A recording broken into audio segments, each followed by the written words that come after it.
Panayam. Om Swastiastu. Assalamualaikum warahmatullahi wabarakatuh. Salam sejahtera untuk kita semua.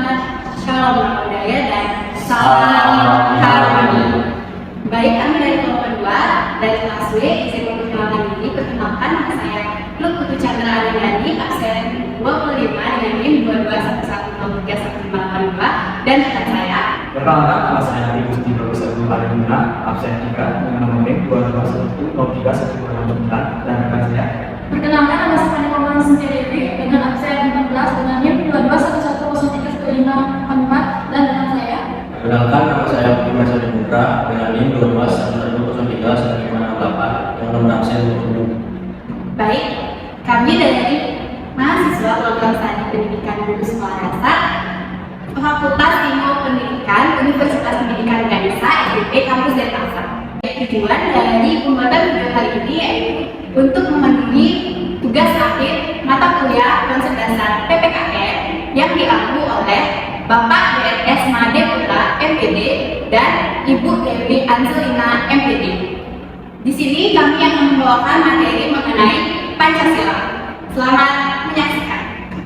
Bung Ali, kamu tahu nggak sih ini gambar apa? Ini kan gambar dasar negara kita, Pancasila. Nah, bagaimana? Kamu tahu nggak artinya Pancasila? Tahu. Nah, Pancasila terdiri dari dua kata yaitu Panca dan Sila. Di mana Panca artinya 5 dan Sila itu artinya dasar atau aturan. Jadi Pancasila itu artinya 5 dasar atau aturan. Nah, kamu apa nggak sila-sila dari Pancasila dan juga simbolnya?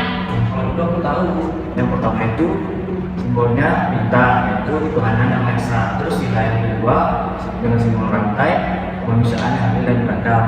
Terus sila yang ketiga dengan simbol pohon beringin, persatuan Indonesia. Yang keempat dengan simbol kepala banteng, kerakyatan yang dipimpin oleh hikmat kebijaksanaan dalam permusyawaratan perwakilan. Terus yang terakhir yang kelima yaitu dengan simbol adil dan lepas, yaitu keadilan sosial bagi seluruh rakyat Indonesia. Ya, benar banget. Nah, Nali, kamu tahu nggak di mana proses perumusan Pancasila? Namanya bagaimana sih proses perumusan Pancasila? Nah, proses perumusan Pancasila adalah pada tanggal 29 Mei sampai 1 Juni pada sidang BPUPKI. Kamu tahu nggak BPUPKI itu apa aja? Tahu. Nah, BPUPKI adalah badan penyelidik usaha-usaha persiapan kemerdekaan Indonesia.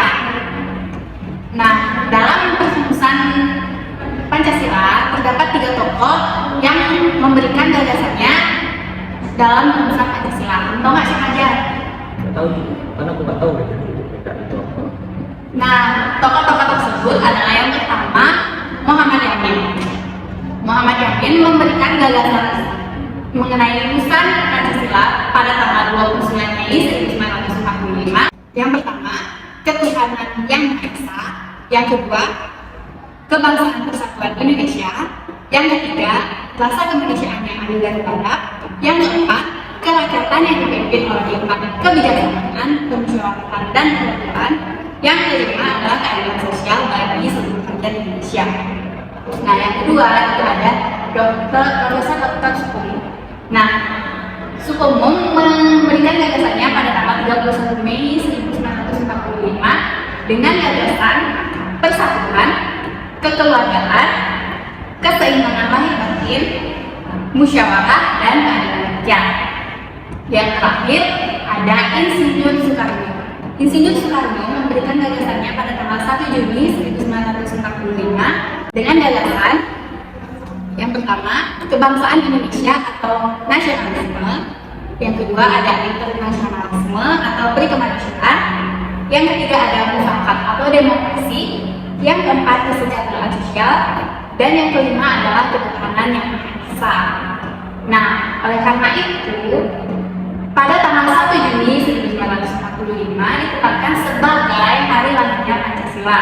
Namun, sila-sila dalam Pancasila tersebut belum diterima sebelumnya oleh BPUPKI.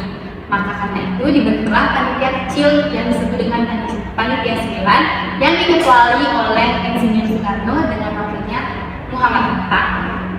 Nah, dari hasil sidang panitia kecil ini terbentuklah Piagam Jakarta yang berisikan sila-sila Pancasila, yaitu yang pertama, ketuhanan dengan kewajiban menjalankan syariat-syariat Islam bagi pengikutnya. Yang kedua, kemanusiaan yang adil dan beradab. Yang ketiga, kesatuan Indonesia. Yang keempat, kerakyatan yang dipimpin oleh hikmat kebijaksanaan dalam permusyawaratan perwakilan.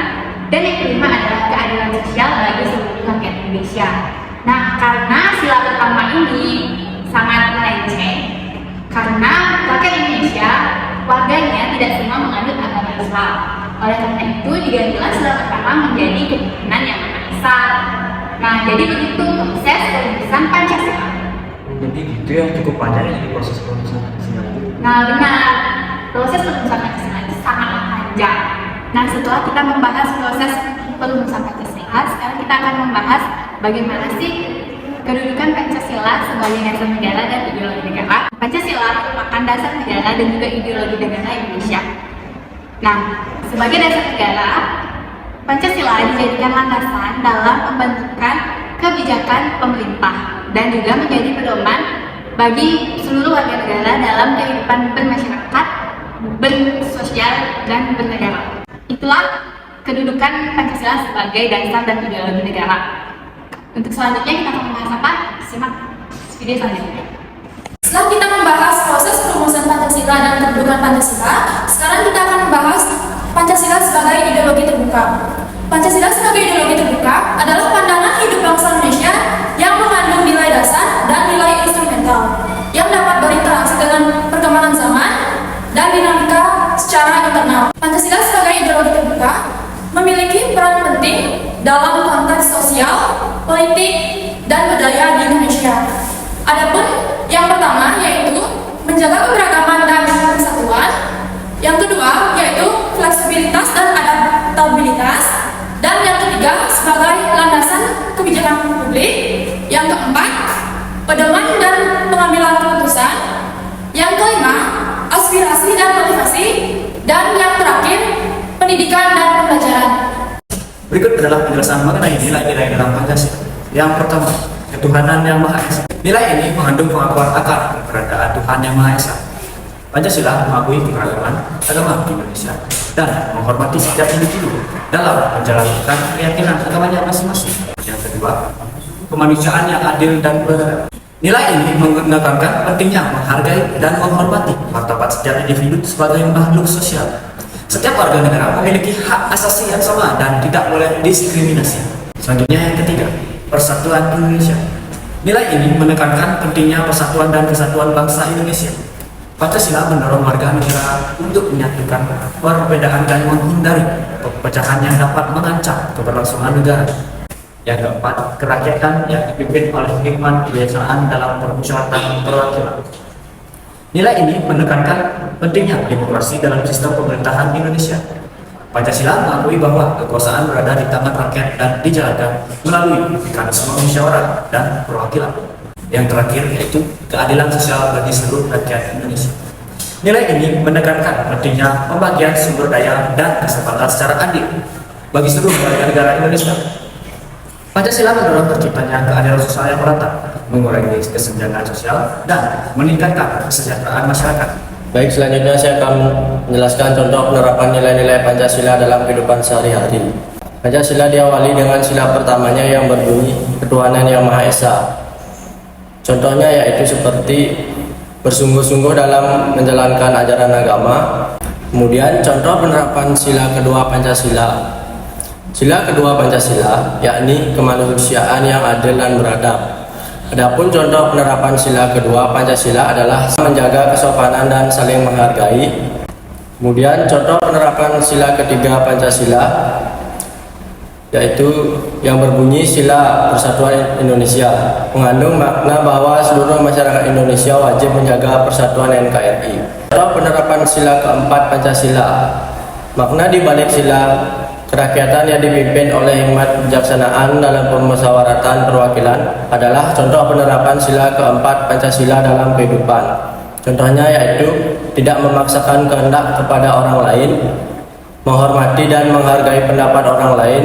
Kemudian contoh penerapan Pancasila kelima yaitu yang berbunyi keadilan sosial bagi seluruh rakyat Indonesia mengandung arti bahwa seluruh masyarakat Indonesia berhak menerima keadilan tanpa pandang bulu. Sekian pemaparan dan materi dari kelompok kami. Kami ucapkan terima kasih dan maaf apabila ada kesalahan kata yang baik disengaja maupun tidak disengaja. Kami tutup dengan Param Sakti. Om Santi Santi Santi Om. Wassalamualaikum warahmatullahi wabarakatuh. Salam sejahtera untuk kita semua. Shalom, namo buddhaya, dan salam harmoni.